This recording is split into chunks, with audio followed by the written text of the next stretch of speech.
एकल अभियान एकल श्री हरि मंदिर योजना श्री रामलला प्राण प्रतिष्ठा दिवस সমূह उत्सव उपलक्षे शोभायात्रा बालिजान चाह बागिचार 1 নম্বৰ লাইনত সমিতি তথা সমূহ ৰাজ্যৰ সহযোগত পূজা অৰ্চনা কৰা হয়।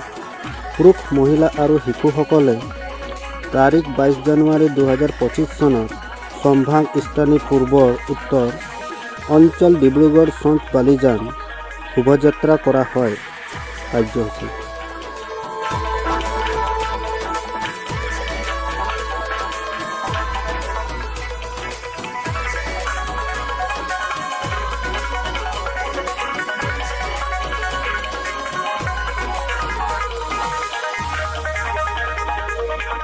কিন্তু